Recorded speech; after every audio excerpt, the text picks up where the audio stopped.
Okay. So I'm Euan McLeod. I'm an assistant professor here. I've been here for about a year and a half, and the laboratory I'm running is called the Soft Nanophotonics Systems Laboratory, so it's kind of a mix of a few different areas. One of those key areas is nanophotonics, and so that's mostly what I'm going to talk about today.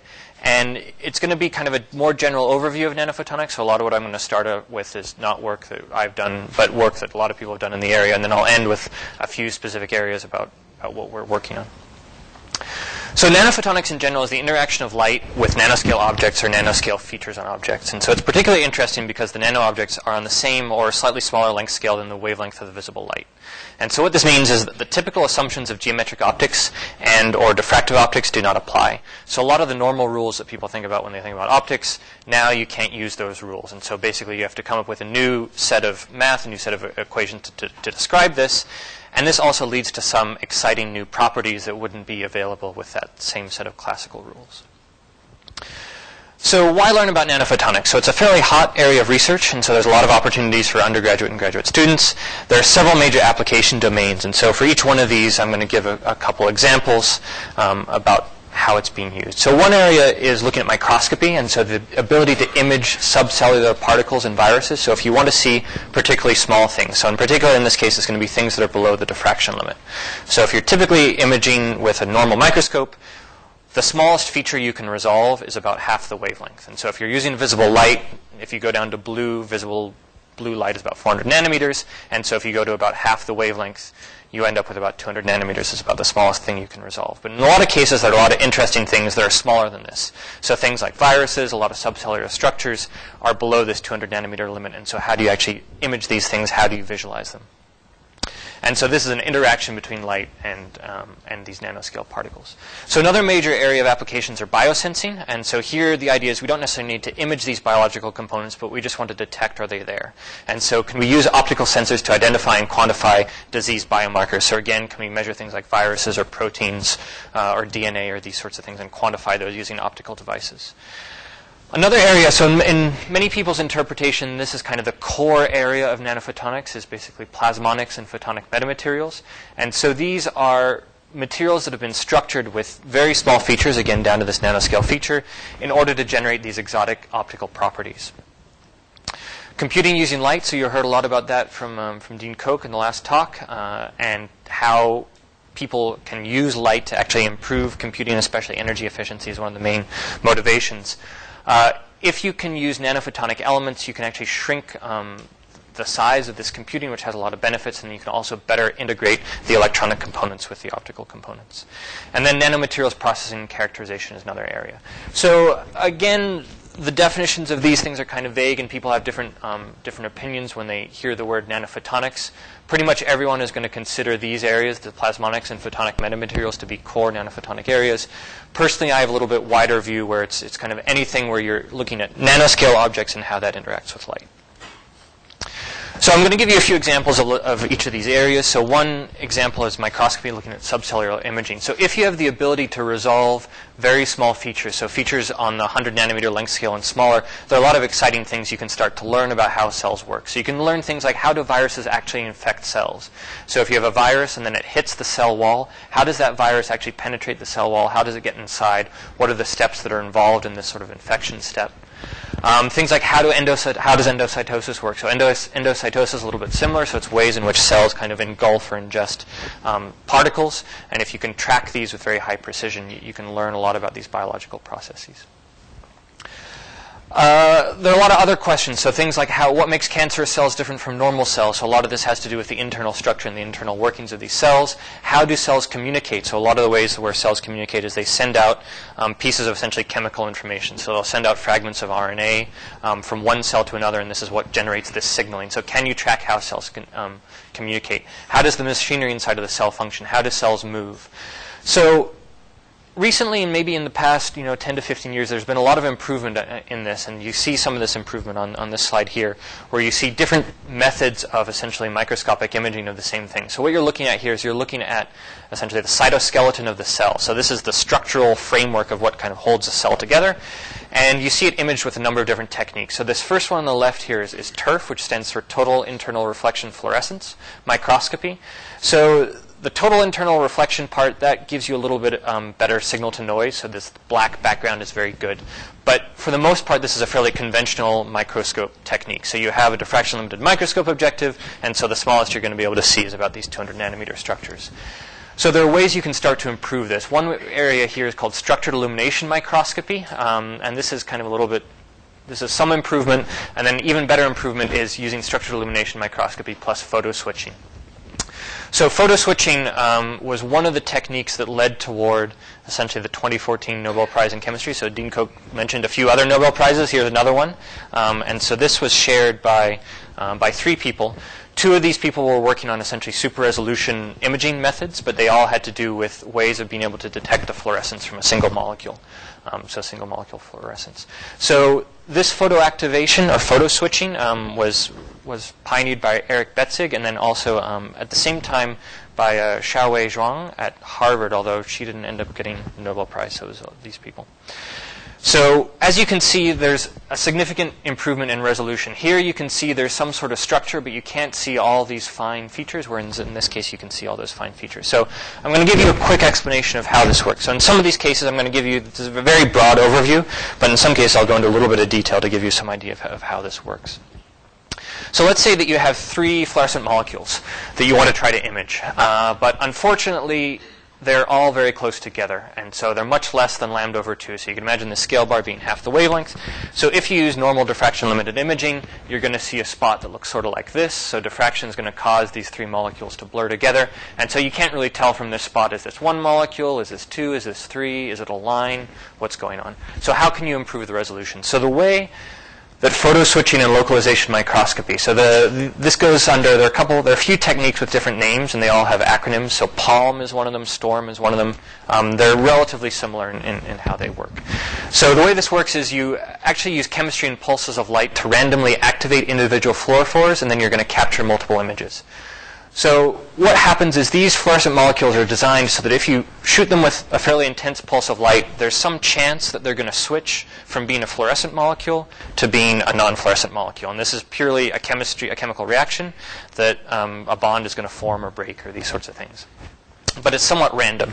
So maybe with the first pulse of light, you turn on one of them and you capture an image. Second pulse of light, maybe none of them turn on, so you get a blank image.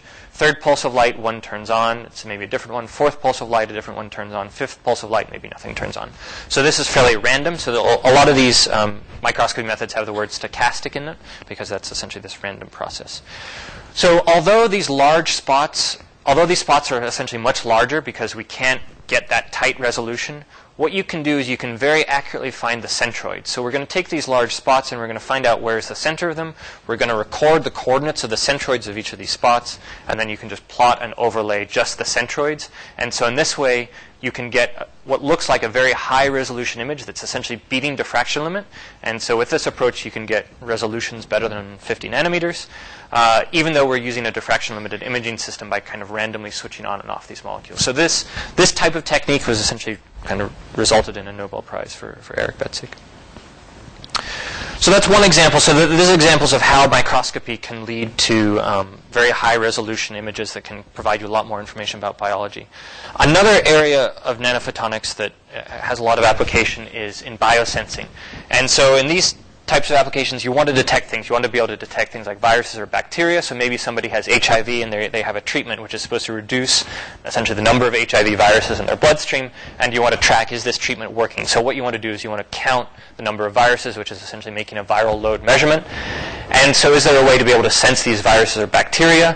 Other types of diseases, they're protein biomarkers or they're DNA or RNA biomarkers. So for example, if you have cancer, the DNA and RNA of those cancer cells is slightly different than the normal DNA or RNA.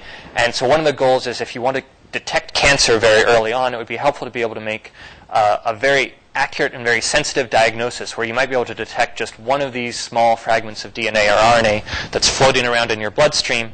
And can you detect just one or just a few of these at a very early stage to improve the efficacy of cancer diagnosis and cancer treatment? So a lot of these sort of biosensing techniques, they can be accomplished with macro-scale photonics, things like spectrometers, but nanophotonics can provide much greater sensitivity. And so there are a lot of different schemes people have thought of and come up with to do biosensing. I'm not going to talk on all 4 of these. These are just 4 examples. I'm going to talk essentially on the first 2. Tomorrow, Judith is going to give a talk on microtoroid optical resonators, which is another way of being able to sense very small particles and things that are sensed very sensitively. Other applications include things like photonic crystal cavity. So a photonic crystal is essentially an array of some sort of periodic array of a change in material. So you can imagine these as being kind of pillars of glass, or they could be air holes in a sample. And what it's going to do is it's going to create essentially a mirror, a very high-quality mirror, where you can trap light inside this photonic crystal cavity. So I'm not going to talk too much about these, but these are just other examples of biosensing using nanophotonics. What I am going to talk about are these plasmonic methods. So when people talk about plasmonics, there are often 2 different kinds of plasmonics. One is called localized surface plasmon resonance. And in this case, you have a fairly small nanoparticle, and it's being excited by light. Another type is called surface plasmon polariton resonance, and in this case you have a fairly large metallic film. It's very thin, so the thickness is nanoscale, but this size can be pretty large. And in this case you have plasmons that are going across. So both of these approaches can be used for biosensing, and in general all these approaches rely on tracking resonances. So the idea is that there's some resonance of the system, and when whatever you're trying to sense comes in contact with your device, so it could be your nanoparticle, it could be your gold film, your microtoroid, your photonic crystal, that resonance is going to change. And so if you can very accurately track the change in resonance, you can sense these particles. So yeah, as I said, I'm only really going to talk about these 2. So localized surface plasmon resonance has to do with metal nanoparticles. So these are small particles, usually gold or silver is most commonly used, and the dimensions are on a few hundred nanometers or smaller. And one of the earliest applications of these was actually stained glass. So the reason why stained glass has all the different colors it has is there are small little nanoparticles of metal that's embedded in the stained glass, and that's what provides the color. So the question is, how does this work? Why do these metal nanoparticles generate these colors? So you can think of these colors as relating to the resonance of this system. And so the way this works is you can think of metals as a free electron gas. So what that means is this metal is a collection of nuclei and a collection of electrons. The nuclei of all the atoms in this nanoparticle are fairly well fixed in space, so they aren't going to move around too much. But the electrons in a metal can move, so they can move pretty freely. So if you think of light as an electromagnetic field, you now have this electric field that's going to push these electrons in this nanoparticle up and down as this light kind of goes across this material. So these electrons are going to go up and down, and so this free electron gas is going to oscillate. And it's going to oscillate very much like a spring. So the driving force here is this electromagnetic field. There is a restoring force in this system that's essentially these positive nuclei are trying to pull the electrons back toward the nuclei, and that's going to create this restoring force. And so you have this spring system, and in all things that are like spring mass systems, you have some sort of resonant frequency, which is the natural frequency of this device. So for gold and silver nanoparticles, it turns out that the resonant frequency is in the visible part of the spectrum, and so that's why you see all these kind of pretty colors from this visible part of the resonance. So what does this have to do with biosensing? So the answer here is that the precise resonant frequency depends very sensitively on the material surrounding the particle. So here's an example where someone might use this. So you have a gold nanoparticle or nanorod sitting on a surface. What you're going to do is you're going to take this, and it's going to have some sort of resonant frequency that depends on its size and its shape and its material. You're going to coat it with some sort of antibody, and these purple antibodies, what they're designed to is they're designed to chemically bind very strongly, in this case to a secondary antibody, which are these green ones. So these green antibodies are going to bind strongly to the purple antibodies, and so when this happens, the local environment surrounding this nanoparticle is going to change, because this will be taking place all in water. So initially the local environment is water and purple antibodies, but now when these green ones bind, you now have water, purple antibodies, and you also have these green antibodies. And so that's going to change essentially the local refractive index of this material. And what's going to happen is that the resonance of this nanoparticle is going to shift. So if it initially started to scatter, say, red light, it's going to shift slightly, and it might scatter light that's slightly more blue or slightly more red, these sorts of things. And so if you can track the color or the resonance change in this nanoparticle, you can then track whether or not things are binding, and you can count very sensitively how much is binding to this particle. So that's one kind of plasmonics. So the reason why these things are called plasmonics, plasmas in general, is the idea that you have ions and electrons that are not tightly bound to each other, so they can move sort of freely. So that's what's happening in these metals, is you have this gas, free electron gas of metals that can move around. So one of the main areas of plasmonics are those localized surface plasmon resonances, and they're called localized because they're localized to this nanoparticle. So you can't have this plasmon traveling far away from the nanoparticle. It's localized to it. So the other type of plasmonics is this surface plasmon polaritons, and in this case, they're not necessarily, they are localized in the idea that they're going to be localized to this metal, but this metal is now fairly large in at least 1 or 2 dimensions.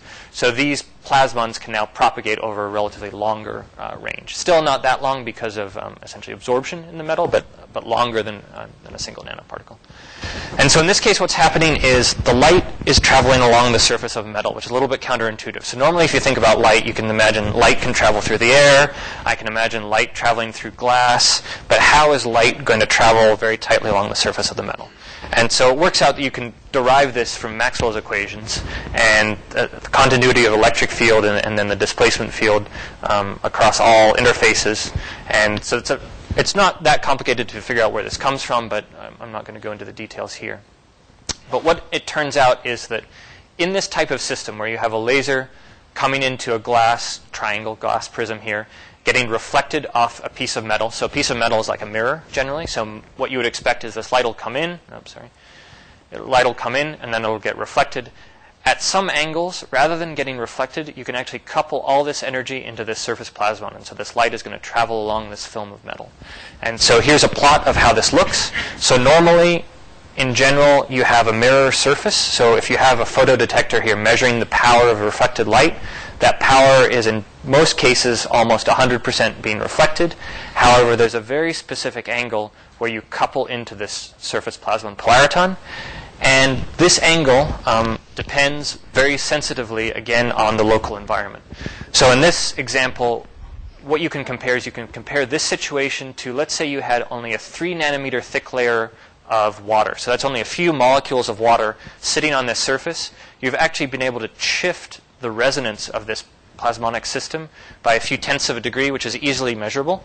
And so you can very accurately measure what is the optimal angle for this light to come in, and you can actually sense a very small layer. So not only does this work for water, but you can do exactly the same sorts of things as you did here. So you can put antibodies on your gold surface, and you can detect when the thickness of this layer changes from 3 nanometers, for example, it's approximately the size of an antibody, to maybe 6 nanometers or 10 nanometers to 20 nanometers. These sort of thickness changes you can measure very accurately, and so you can use this approach to actually be able to sense very small amounts of biological materials binding to the surface of this device. So those are a couple examples of how nanophotonics is used for biosensing. Another kind of pretty hot area of nanophotonics has to do with metamaterials. So metamaterials are devices that are structured with a lot more detail. So a lot of what I've shown you so far is you just have a single nanoparticle or you have a single metal film. In these cases, what they're doing is they're fabricating very precisely shaped structures, and they're usually somewhat periodic, but the periodicity is much smaller than the wavelength. So if you think of a photon or light seeing this material, it's not going to see like individual segments of metal and individual segments of dielectric. What it's going to see is it's going to see some sort of volume averaged property that's kind of like half metal, half dielectric. And this is where this name metamaterials comes from. It's sort of like a new material that's kind of an average of what's going on with what the components are. And with specific sorts of shapes, you can start to do interesting things. Like you can make materials that have negative refractive indices. You can do things like superlenses. You can do things like optical cloaking. So in a couple of these cases, so if you think of refractive index, what's the first kind of physics principle that comes to mind? For a lot of people, it's Snell's law. And so this is the basic idea of refractive index. If you see a straw in a cup of water, that straw is going to look like it's been bent, and that's because of Snell's law and because of refractive index. So in a normal system, you might have something like this, where let's say you're coming from air into glass or water. Snell's law is n1 sine theta 1 equals n2 sine theta 2. And refractive indices are then also related to the velocities of the light in the system. So the velocity is c over n1 in here. The velocity here is c over n2. So the question is, what happens if you can make a negative refractive index using these kind of artificial metamaterials? So a few things happen. So if n2 becomes negative, that means that sine theta 2 has to be negative in order to keep everything over here positive. And so what that means is instead of this light ray coming off at this angle, the light ray is going to come out down here. So that's a negative theta 2. The other thing that's going to happen is this V2 is going to become negative because N2 is negative. So that means that This is actually phase velocity. So if you get into optics, there's two velocities of light. There's phase velocity, there's group velocity. What ends up being is that the phase velocity is negative. So the light is going to start propagating back toward the interface. And so this leads to a lot of kind of cool and interesting properties. And so here are a couple of YouTube videos. So this is one example of this. So what's going on here in this one is we have a normal material, we have a negative refractive index material, and then a normal material. So this is our light coming in. Here you're seeing the waves of light that come in. They're now going to hit this negative refractive index material.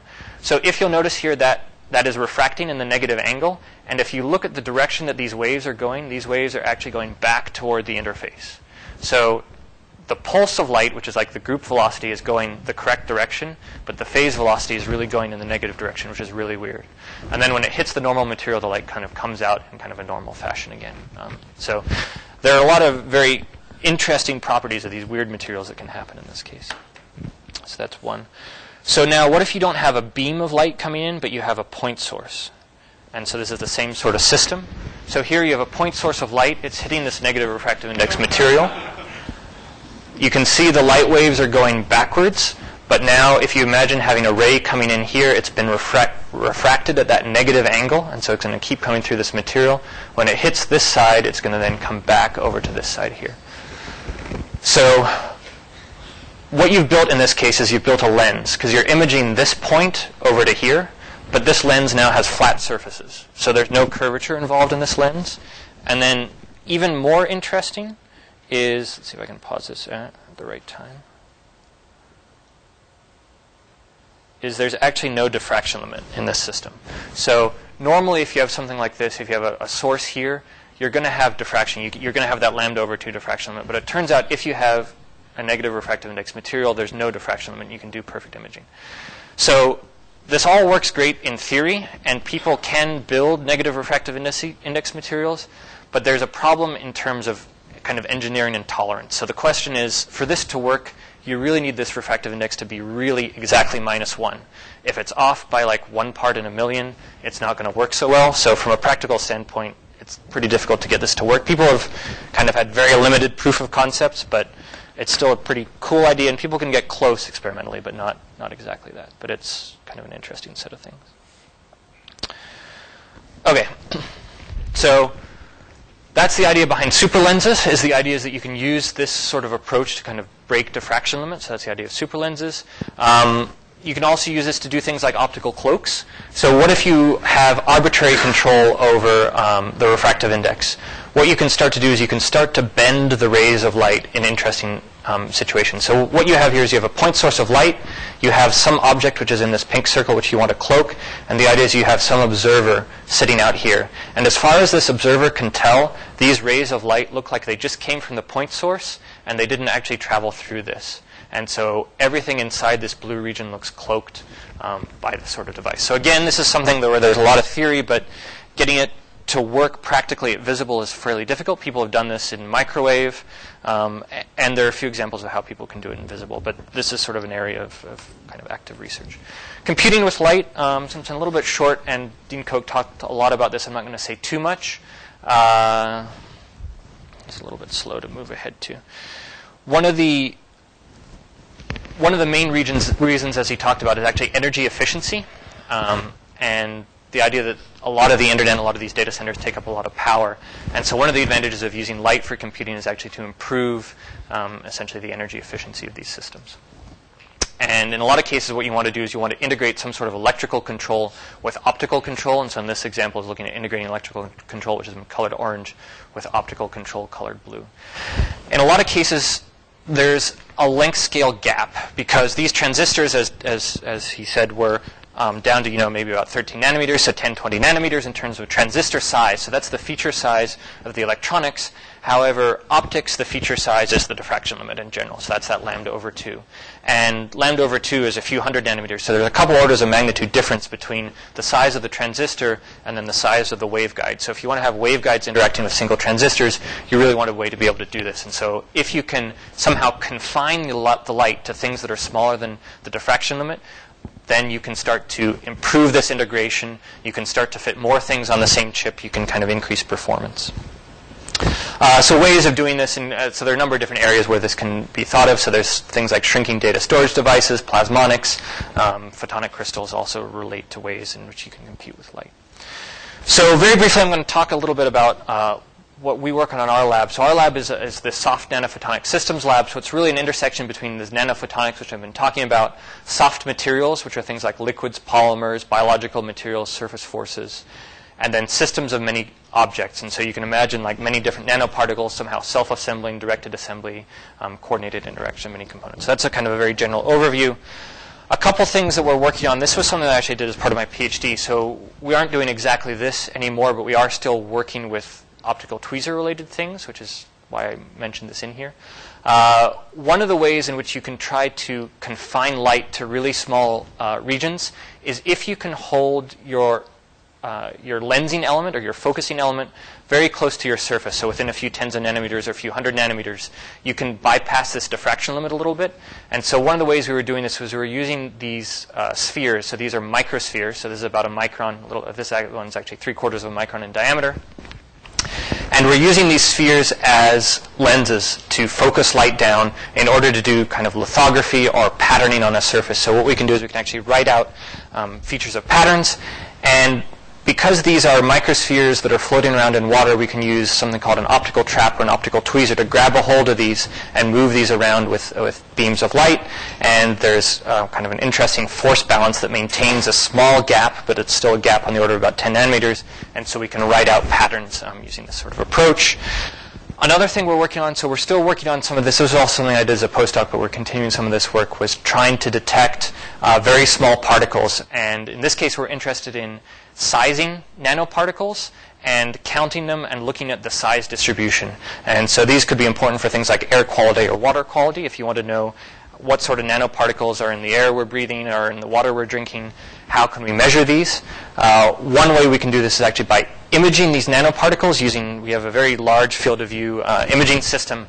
But the difficulty is nanoparticles tend to scatter light very weakly. So in the stained glass, you can see the color because there's a lot of them working together. But if you just wanted to identify a single nanoparticle by itself, how could you do that in an imaging system? One way that we found to do this is to actually deposit these liquid nanolenses or liquid droplets. So this is a liquid polymer, polyethylene glycol, that we're depositing around these particles that we wanted to detect, which makes them a lot easier to detect, and we can still accurately measure their size. So we can measure tens or hundreds of thousands of particles with sizes down to about 40 or 50 nanometers using this approach. So this is kind of how this mixture of soft materials and nanoparticles and nanophotonics comes together in some applications we're looking at. So we've also done this to look at individual viruses, so we can use the same sort of approach to count viruses and identify viruses. So I'm going to end there. So these are some of the central themes of nanophotonics. So the idea is, again, the interaction of light with nanoscale objects or nanoscale features on objects. We can use light to gain information about nanoobjects. So these are things like microscopy and imaging and biosensing. Or on the other side, we can try to confine light to really small volumes in order to interact with nanoobjects, to try and boost the interaction by shrinking that light down. So this is important, for example, in a lot of those computing applications, and there are some other applications too. And I talked about applications like microscopy, biosensing, plasmonics, photonic metamaterials, computing using light, nanomaterials processing and characterization. And then another kind of three concepts to keep in mind are things like resolution, which is can we see two different things that are close together, versus localization, can we tell very accurately where something is, versus sensitivity, which is can we even detect this nanoparticle at all. And so I'll be in my office for most of this week, and then my lab is open for lab tours, and feel free to send me an email too if you're interested. Thank you.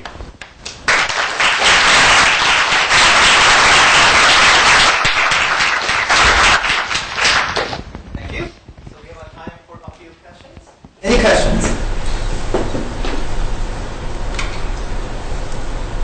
Yes? So when you were using the diffractions metamaterial lens, is that right?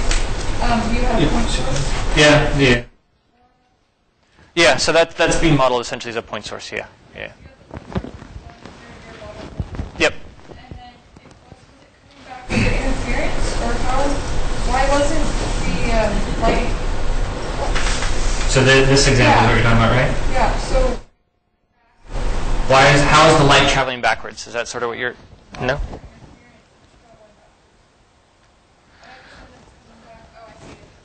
So there is interference, essentially.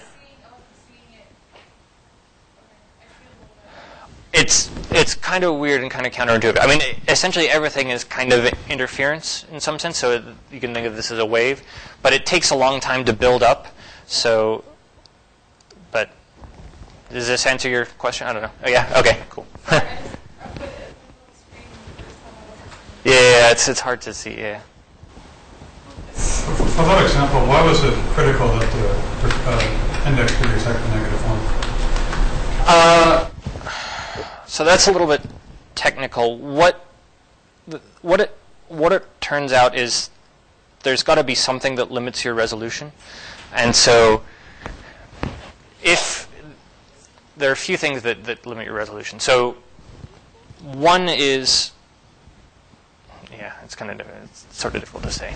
So essentially what it is there's always something that limits your resolution. And so if your material is slightly off, and in all these cases it is, because to build up these metamaterials you have to have this really finely structured thing, and the size scale of that structure will limit your resolution. If the refractive index is slightly off, you're going to end up with starting to blur things as well. So it's hard to answer without going into the math, I guess it's not a very satisfying answer, but if you send me an email, I can send you a paper on why. That's fairly short and it's not too difficult, but yeah. One last question. So in that material, is there still like a traditional wavefront where every new point is a point source? Is that still? Yeah, that still holds. Yeah, that still holds, and so you can sort of see that you're kind of, as this is building up, you're kind of exciting. Every part here is a point source, and you can think about it that all these point sources on this wave are interfering, but it so happens that most of that interference is traveling backwards in general. But yeah, you can still think of it the same sort of way. Yeah.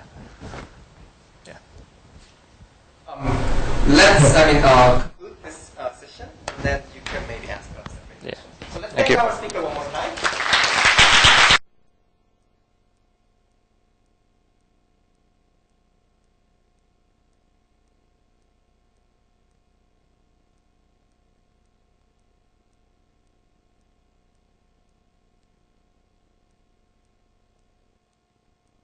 Okay, that means we go. All right. So I've been at the university a little over 40 years. Time passes very quickly when you're having fun. So I spent a lot of that time, and we'll talk about it a little bit, and I'll show you some of what the things we make at the Mirror Lab, what they get used for. So making optics, generally very big optics, although not always for astronomy. And in the last 6 or 8 years, I've decided that astronomy is kind of frivolous, and if you know anything that can be useful in climate change and promoting renewable energy, that's what you ought to be doing.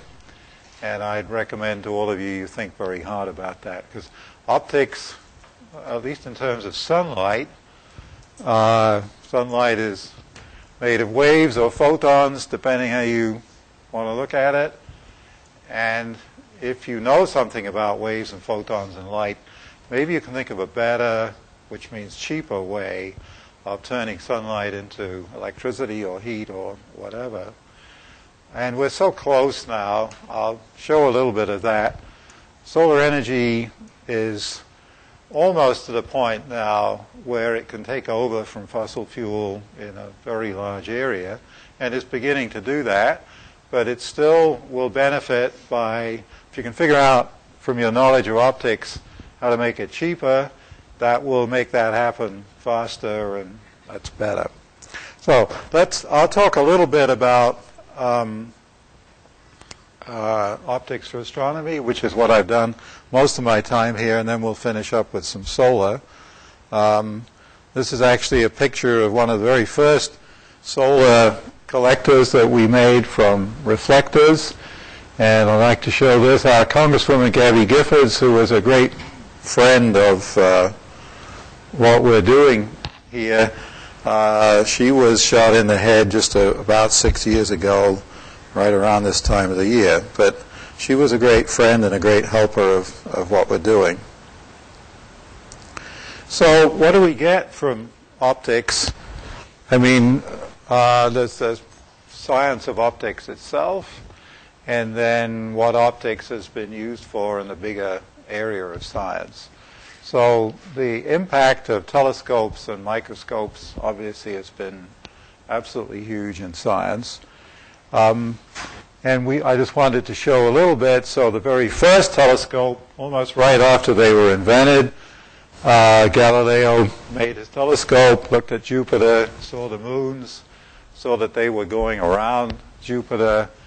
And so the heliocentric theory went from being a theory to something you could see it right there. Right? So Galileo knew it was for real. So these are like, if you think of this as this is sort of a failed sun, Jupiter, and the moons going around it are very much like planets around our own sun. So people have speculated, even since I think before Galileo, that the stars were like the sun, and if they were like the sun, they probably had planets going around them.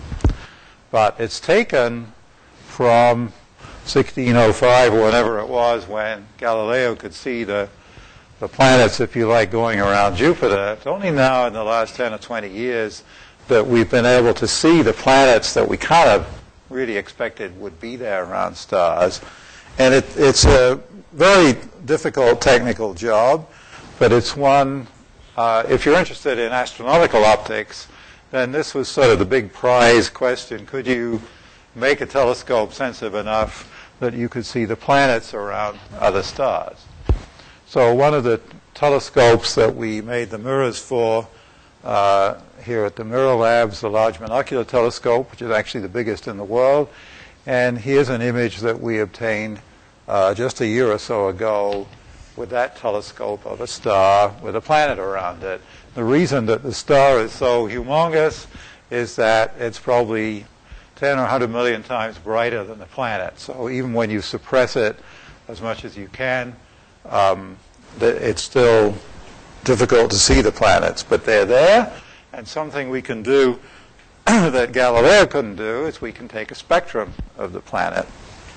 So here's a spectrum, again, taken here in Arizona with the Large Monocular Telescope. So that's actually a thermal image. It's not an optical image.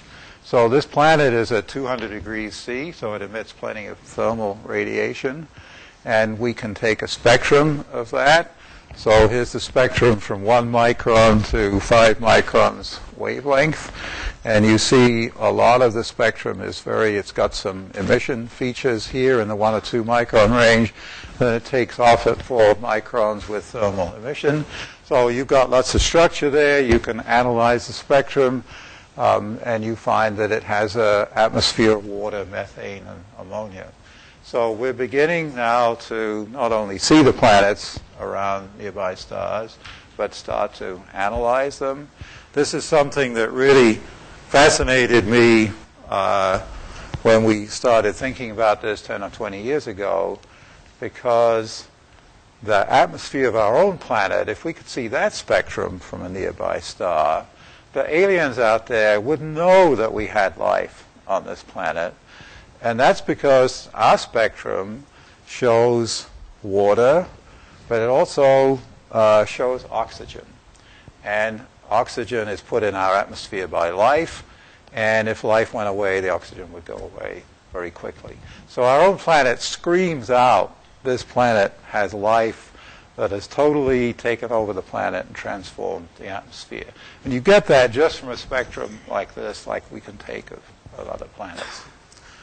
So we haven't,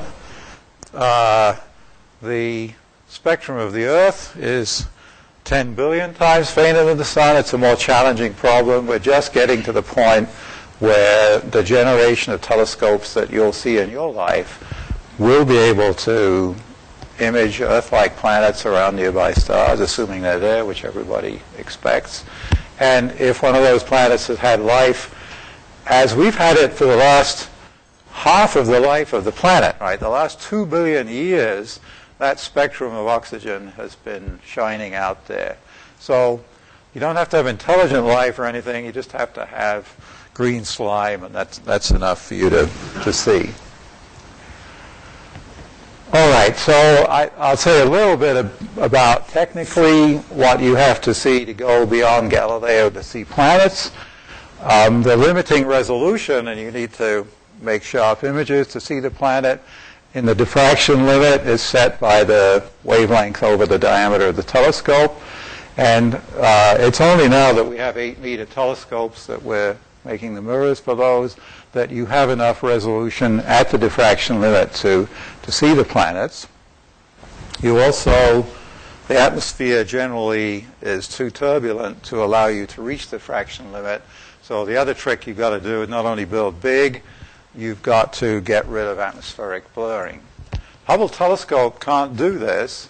It sees at the diffraction limit, but its aperture isn't big enough to resolve planets like this around stars, only in a very exceptional, very bright planets. So it's still, if you on the ground can build something bigger than Hubble, higher resolution, and that's where we're doing a lot of the seeing of planets. So let's talk a little bit about how telescopes went from Galileo's telescope, which was a lens only an inch or so across. I think it's still in the museum in Florence. You can measure it. It has surface accuracy of about a millionth of an inch. So this is 1604. So how did Galileo make the surface of the glass polished to that accuracy? Anybody know? Some of you probably made your own telescope, yeah? The Arsenal of Venice, they were very good at polishing lenses. Well, yeah, they've just been, I guess people are making lenses for spectacles. The reason is the surface is part of the surface of a sphere. If you take two rigid things and you rub them every which way with grit, the surface automatically goes to being spherical. That's the only surface that, the highs won't get rubbed down. They've all been rubbed down. At that point, it's a sphere. So you can actually make a sphere to a millionth of an inch with no tools except some grit, some polish, and some patience to rub this. And that's how amateur telescope makers, and that's how us big telescope makers make our mirrors, by using that principle. So, sorry, I got off on a track there. Okay, so you can't make lenses any bigger than about this. If you want a bigger telescope, you have to go to mirrors. And so we follow Newton, who made the first mirror telescope. And so if you make mirrors, and I'll show you some made out of glass that are big, you can get to this enormous 27-foot, so almost as big as this room mirror. So the next problem I just mentioned is that on the ground, if you take a big mirror and you image a star, you don't get the diffraction limit. You're limited by this effect. So if the air is turbulent, hot and cold mixed, then you blur the image coming through. What should have been a nice flat wavefront gets ripples in it, and that causes blurring. And so that's why we built the Hubble telescope, was basically, it's not particularly big, but it's above all the air and all the blurring. But if we're clever, we can fix the blurring for telescopes on the ground, and I'll show you a little bit about that.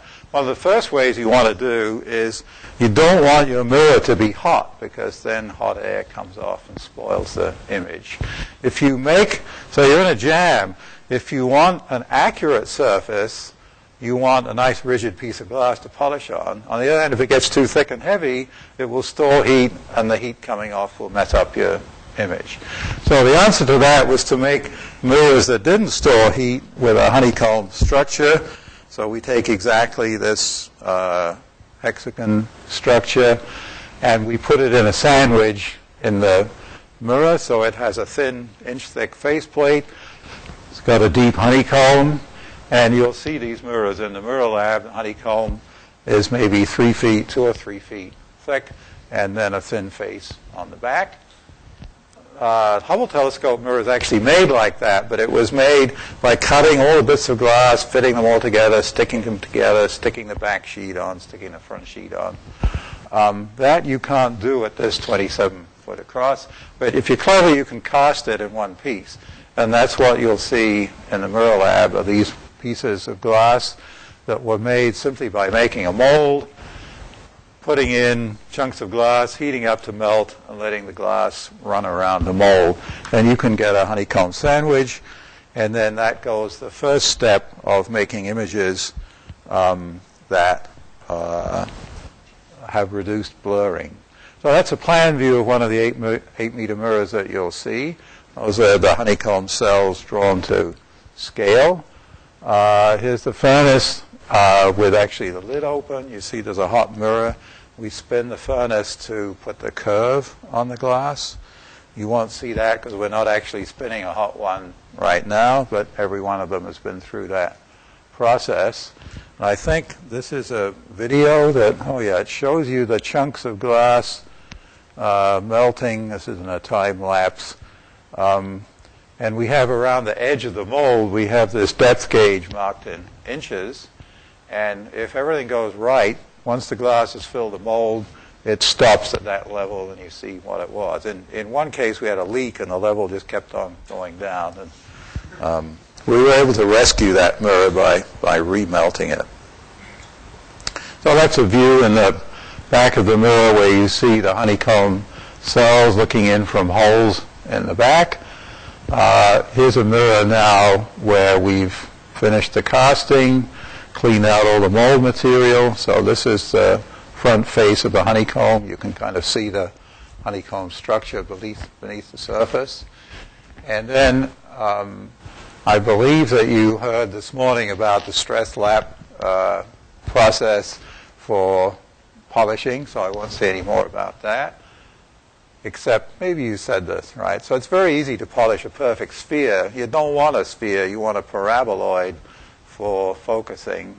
So what you can do is take your rigid disk, and then as it moves, you change its shape. So it's trying all the time to rub the right shape. Anyway, you've heard about that, I think. That's a technique that we developed here at the Mirror Lab, and it allows you to make very aspheric, very deeply curved mirrors. And every mirror that you will see in the Mirror Lab is more aspheric than any other mirror made any other place. So this trick that we invented here allows us to make very deeply aspheric dishes. So it actually works. This is a regular mirror picture, a bit better than an arc second, but not a whole lot better. This is a picture taken with one of our honeycomb mirrors that actually has quarter arc second images, which any of you who've used the telescope have never seen a quarter arc second image because it never gets that good normally. You need a good sight, and then you need a mirror that doesn't add any more turbulence. So that's about as far as you can get by just being careful to not have heat come off the mirror.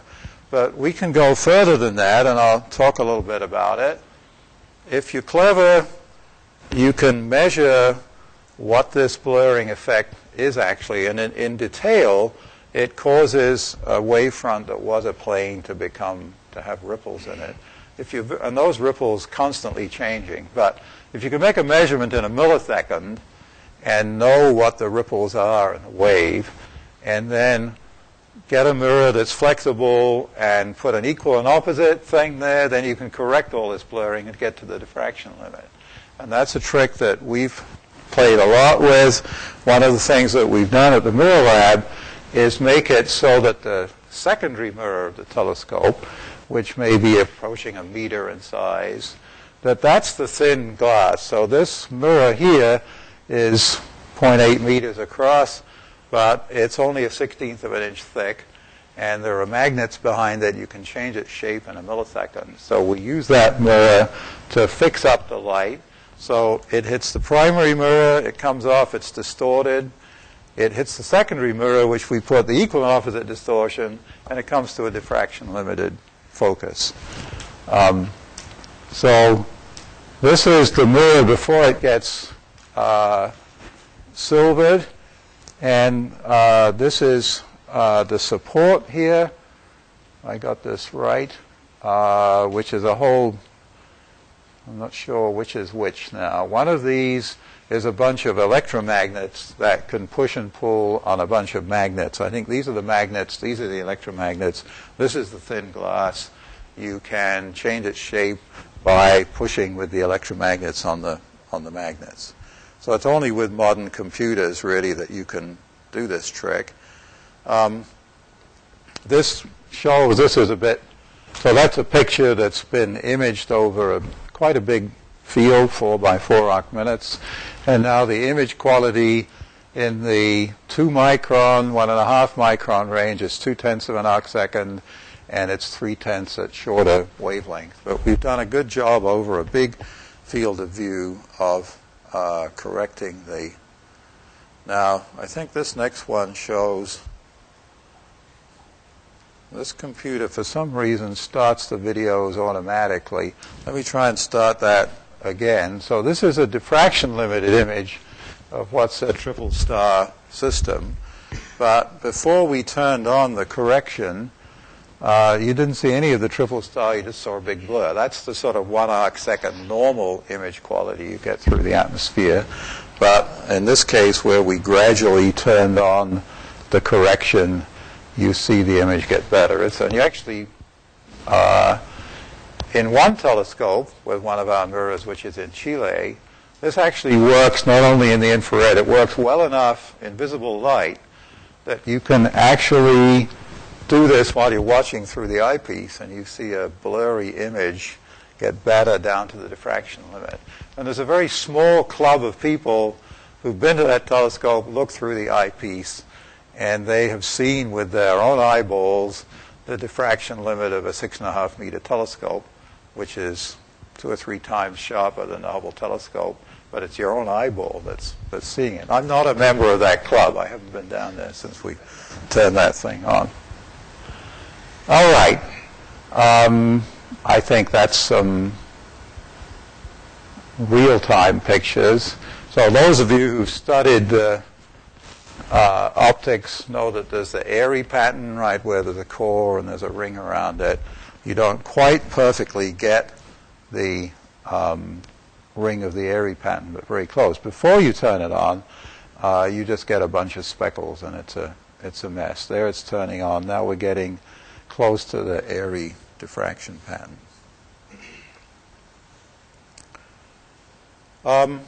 So we can get to the resolution of a 27-foot diameter telescope. Supposing you want more resolution than that, and everybody does, then you can build a bigger telescope, and around the world, 3 bigger telescopes in the range 25 to 40 meters are being made. But we already in Arizona made a first step in that direction by making a telescope with 2 8.4 meter mirrors side by side. And then if you get the measurements right, not only can you correct each one for the atmospheric blurring, you will now, if you then overlap the light, you get Young's fringes from 2 apertures interfering. And the width of the fringes gives you information on the resolution of the full, in this case, 23 meter aperture. So we've already started ahead of the world making images with 23 meter resolution. And I'll just show you one of those. This is the telescope, incidentally. This is about 75 miles northeast of us here. And it's on a 10,000 and some foot mountain. These are the 2 mirrors side by side, and the telescope moves to point them together. And since this picture was taken, it's filled up with all kinds of instrument stuff in between there, including the instrument that will put the light together and make Young's fringes. And how many of you in the lab have seen Young's fringes, light coming through 2 slits? Is that? Oh, okay. Well, this is Young's fringes, except the 2 slits are those 2 mirrors.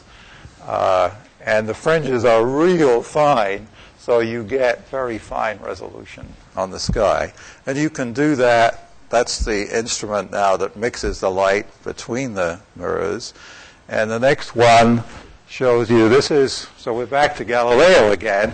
The nearest in of those moons was Io. And if you take a picture of Io with 1 8-meter mirror in the thermal infrared, you get to see heat from the disk of the moon, and you get to see heat from a volcano on the moon. And then by combining the light with Young's fringes between the two, we can then make a much sharper image at the resolution of 23 meters. So the only place in the world where you can make images with this resolution is with the Large Binocular Telescope by mixing the light from the two mirrors. These are other volcanoes, right, that you couldn't see before, but now you're getting to see them. And if you're interested in planetary science, then you see how these go with time and so on. All right, so the last thing I want to say, talking about astronomy. So on the basis of this kind of work here, the group that made one of those big telescopes decided which are called the Magellan telescopes in Chile. That's the one where the eyeball diffraction limit club goes on. Anyway, those people wanted to make a bigger one. So here's the design where these are 7 8.4 meter mirrors. So each one's 27 feet across. The whole thing's 75 or 80 feet across. And from our experience with a Large Binocular Telescope, we know we can make those all a single coherent diffraction limited aperture that's the full 25 meter width.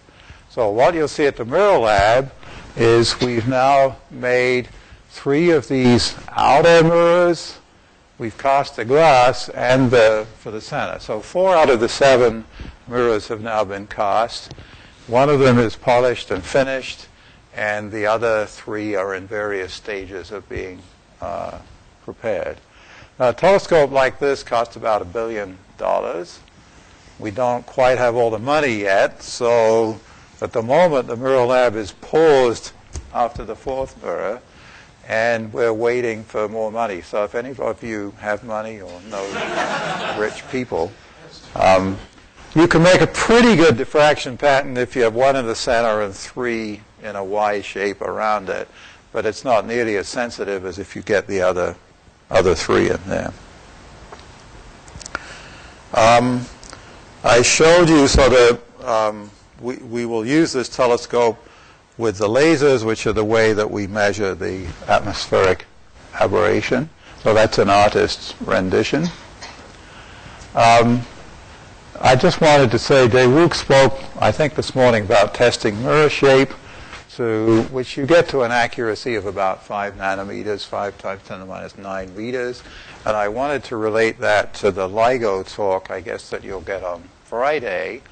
So LIGO uses interferometry to measure the distance of mirrors that are going to be moved by gravity waves to 10 to the minus 18 meters. Now, you don't have to make accurate maps of this, but you have to see this kind of motion. So interferometry is a very powerful technique, and we can use the wave-like nature of light to measure to incredibly small fractions of a wave. But now I think I want to switch over now to the photon part of light, because I want to move on to solar energy rather than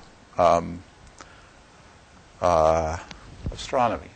So we'll go to the more important part of the talk now. The planets out there of other stars, they're going to be there for the next billion years, so there's no particular hurry to find them all and sort them all out. There's a very particular hurry with our own planet that I've been using this slide for quite a long time, as you'll see in a minute. So I don't know if there are any people here who doubt or who would like to believe that climate change is not upon us. But the picture I like to show, and I think this comes from Al Gore, this is measurements of our planet for the last 400,000 years, and the 3 different colors, which are almost indistinguishable, are the concentration of carbon dioxide, the concentration of methane, and the temperature of the planet. Okay? And the concentration of carbon dioxide has gone between about 200 and 300 parts per million on a cycle of 100 million years. And the temperature of the planet has gone over nearly 10 degrees centigrade in coordination with that. So everything about the last 400,000 years tells us that if you change by 100 parts per million in CO2, you change by about 10 degrees C in temperature. So without having big computers or anything, right, that's the record of what the planet has done. So this is my plot. So if we now put the CO2 concentration and then say, where is it today? Well, when I last updated this slide, it was about 380 parts per million. Now, as you know, it's over 400 parts per million. So it is just going, on the scale of 400,000 years, it's just going totally straight up. So we're doing something very violent to the planet. If we took the simplest possible thing, we would say, well, it's probably going to heat up another 10 degrees C. That would melt all the ice. Sea level would go up 60 meters. So that's too crude, right? And there are detailed computer models which tell you better what's going to happen. But right now, 2014 was the hottest year on the planet, and then 2015 was the hottest year on the planet. Now I just read in the paper that 2016 is every sign of going to be the hottest year on the planet. So things are really going to hell in a hurry. So what can we do with optics to do something about this? Well, here's from The Economist from a year ago, the price of solar energy. And I guess this is in dollars per megawatt hour or something. Dollars per megawatt hour. So these are fossil fuel varieties here. And you can see that solar has come down very nicely, and it's come down even more since 2015. So we're not whistling in the dark when we say that solar could displace fossil fuel. We just need it to happen quickly, and another factor of 2 in the price of solar would mean that it would just be wholesale replacement of fossil fuel. And that would be a very good thing. So most recently, China has done very good things with PV panels. So now they are very inexpensive, less than $1 a watt. And they're very simple. This wonderful physics that we're getting into photonics rather than optics. But it's totally just completely passive, no moving parts, no steam engines. But the photons strike the silicon and excite the electrons across the band gap, and we get out the voltage directly. So it's very good technology. It has some limitations, which we could fix them, would be good. So only about 2 out of 10 photons are converted into electricity. The other 8 are turned into heat. And we don't even use the heat. That's just wasted. In fact, we try very hard to keep this cool, because as it gets hotter, the conversion efficiency gets less. So they've come a huge way, but they are sort of fundamentally limited at around the 20% level.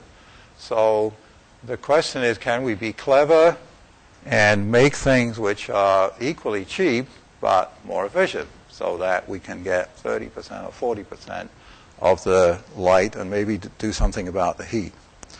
Well, so the thing when you talk about mirrors and solar energy, what most people think about are there are fields of mirrors in California and Nevada recently, where all the mirrors are individually aimed to the tower, and you can, this is actually black material here that's absorbing the optical energy, turning it into heat, and then you can use that heat to drive a steam engine, and you can store the heat if you want. And I think in this one it wasn't stored, but in recent efforts with mirrors and solar energy, people have stored the heat. This is the plant here in Arizona near Gila Bend, where now these are mirrors curved into a parabolic trough. They make a line focus. That makes hot oil. That's stored. And this plant makes electricity of order 100 megawatts into the evening when there's a special value for solar. The mirrors here, so we're interested in other mirror makers in Arizona. So these folks make their mirrors, which are 2.5 square meters, for $85 each. It's cheaper than our mirrors, which are 50 square meters and cost about $20 million each. However, these don't have to be as accurate. They have to be cheap. So there are lots of these mirrors out there feeding the trough system. This is the Gila Bend system. And we've been working on mirrors now for 10 years or more, so we figured how to make dish mirrors, which bring the light to a focus, and I'll talk about those. It's very spectacular with a 3-meter mirror. You melt a hole in 1/4-inch thick steel in just a few seconds, and it's liquid steel comes dripping down. It's a lot of fun. So one of the things we've done is to try and think whether the steam engine technology can be made better. All the things that I showed you are not competitive with PV, and there's no premium on making solar after dark. In fact, you have almost the opposite problem. In the middle of the night, nukes crank out power whether you want it or not. You cannot turn off a nuke. So at 3 o'clock in the morning, it's going full bore. So there is zero value of power late at night. There is a little window after the sun has gone down and say before 8 or 10 o'clock at night. But building a lot of hardware just to provide energy over a few hours is just not economical. So right now the whole steam engine game, if it doesn't have government subsidy, which it probably won't do in a few days' time, then there isn't any future for that. Nevertheless, we looked at a sort of higher temperature dish focusing system, and I looked at this with some students here from optical sciences. If you focus to 1,000 degrees C, you can use carbon dioxide rather than steam as a generating fluid. And that lets you get more efficient Carnot efficiency. So you may be able to go significantly above 50%, which is the best efficiency of steam. And one of the tricks we had here, you're always battling the wind with solar mirror collectors. And if you have a big structure up there in the wind, you have to put a lot of steel to stop it blowing away, because it's got to survive the once in 20 years 90-mile-an-hour wind. So that means a lot of steel that's doing nothing for most of the time. It's better to lay the stuff down when the wind gets high. So we worked out a technique for doing that. But so steam is in an ultimate situation where you don't want any fossil fuel or any nukes, although I don't have much problem with nukes, then you have to have some kind of thermal storage. But we're not at that point, so economically it's not any good. So that's I want to finish up by, well, I've gone too long, right? Was this supposed to be half an hour? Oh, dear. Sorry, I got into the longer mode. Well, it's a great thing because we are going to have a mirror lab tour right after this, so this is wonderful. well, I'm sorry, I got onto the wrong schedule. You should have yelled at me there. Okay, so PV, regular silicon PV is 20%. How can we get more than that? And I'll just go very, the reason that silicon is no good, this is the conversion efficiency curve of silicon. It's great at 900 nanometers, but it doesn't do anything for longer wavelengths. And because you get away from the band gap of silicon, it's not very efficient at shorter wavelengths. If you could put the light, you could divide the light, the spectrum, and put the red part on silicon and the blue on a more efficient, higher, wider band gap cell, then you could be more efficient than 20%. And I've just submitted a patent here, which is a way to do this. Some of you know about diffraction gratings, right? And you know that if you put white light in, if you tilt the grooves a bit, you can diffract the blue a small amount and the red a larger amount. So on this front plate here, we have diffraction grating. Here it is deflecting the red rays a lot and the blue rays not so much. So if we put strips of wide bandgap semiconductor here and silicon narrow bandgap here, we can hope to make a PV panel that is 30% instead of 20%. So that's one of the things now that we hope to be doing experimental work. There's a very good, I shouldn't even tell you this, but there's a very good PV group at ASU, and we're working with them where we provide the optics and the system and they provide the cells. So we're working on that. If you divide the spectrum into 3 bands, you can be even more efficient. You can buy cells for space that are 43% efficient, but they're 100 times more expensive per watt than silicon. And this is where I saw the opportunity for optics. So what you have to do to make those affordable is concentrate the light. If you concentrate the light 1,000 times, then not only are they twice as efficient as silicon, they are 1/10 the cost per watt. So there is a chance to seriously beat the curve of cost for photovoltaics if you can make optical concentrators that concentrate the sunlight 1,000 times and don't cost too much. And that's what I've been spending the last few years working on ways to do that. And I'll just go, I've said that. This is the gadget that we now have running on a nearby farm. So it's got mirrors that, like the one that melted the steel, that focus the light. And at the focus, we have some tricky optics that takes the focused sunlight, spreads it out over the PV cells. And so we can use these very efficient cells. Shall I pull one off here? So this, you can't see it, but there's a little black dot here that's 5 millimeters square. If you take 5-inch square of sunlight, put it on here, you can make electricity with twice the efficiency of silicon. So you just need, how do you get a 5-inch square of sunlight and get it on here without spending too much money? And lots of people have tried. And what we do is have a bunch of cells like this in this little bottle up at the focus. We've learned how to make mirrors, which are cheaper than $20 million for 50 square meters. We haven't quite got down to the $35 a square meter, but we're getting there. This is the container that has cells in it. I'm not going to go into the details, but if you want to make PV cells work efficiently, you want the same current generated in each of them, which means the same amount of light in each of them. So your trick at the focus is to take the light and divide it evenly, and we figured out how to do that. So we also figure out how to get the heat out, so we can put some coolant behind here, get the heat, so we get both the thermal energy and the electrical energy. And let me finish then. You can see I've been here quite a long time, right? I was already messing around with honeycomb mirrors a long time ago.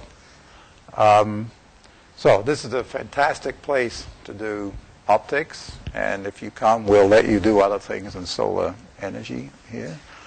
So you can be on the cutting edge of any number of fronts in optics here. So I hope some of you will want to do something about saving the planet. So for those of you who are coming, I've said welcome. For those of you who are visiting, nice to have you here. Thank you.